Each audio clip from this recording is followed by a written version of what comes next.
La clé numéro 2 qu'on voulait partager avec vous, après cette première prise de conscience qu'on vous avait promis, c'est celle maintenant de l'éducation financière.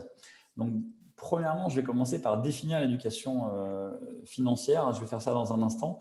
On trouve complètement normal qu'à l'école, il y ait une éducation voilà, sur les maths, le français, l'histoire et tout le reste, et qu'il n'y ait pas vraiment d'éducation financière.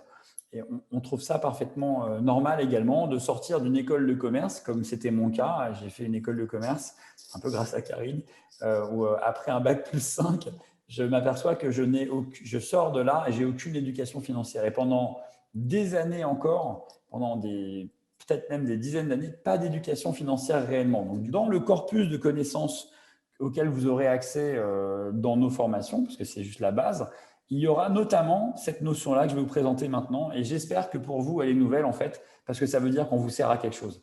C'est la différence entre actif et passif. En réalité, en France, il n'y a guère que les gens qui font une école de commerce ou une formation en comptabilité qui savent déjà dire la différence entre actif et passif. Donc, ce n'est pas dans la culture générale.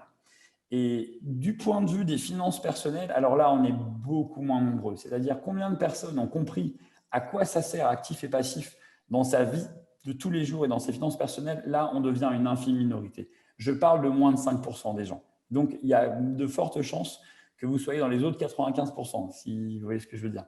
Donc, de quoi je parle? En fait, le passif, c'est ce qui vous coûte de l'argent. Les actifs, c'est ce qui vous rapporte de l'argent. C'est aussi bête que ça. Mais si vous êtes éduqué financièrement, à ce moment-là, il y a une grande notion à laquelle vous devriez normalement adhérer assez vite, c'est que tous vos passifs ne soient pas rémunérés par vos revenus d'activité. C'est-à-dire que s'il faut dépenser de l'énergie personnelle, de votre temps à vous, c'est-à-dire le métro, boulot dodo ou autre chose, pour payer votre maison, votre voiture et votre électricité, et oui, j'ai bien compris, je sais que c'est ce que font 99% des gens, alors vous êtes dans le faux. Vous n'avez pas un plan pour la richesse. Vous n'avez pas d'éducation financière, en disant d'autres termes. En réalité, votre passif, ce n'est pas par vos revenus d'activité et vos revenus salariés qui doivent être payés. Vos passifs doivent être payés par vos actifs. Ça veut dire quoi? On revient sur la courbe de tout à l'heure où il faut pas mal travailler au début pour avoir un système qui est florissant après.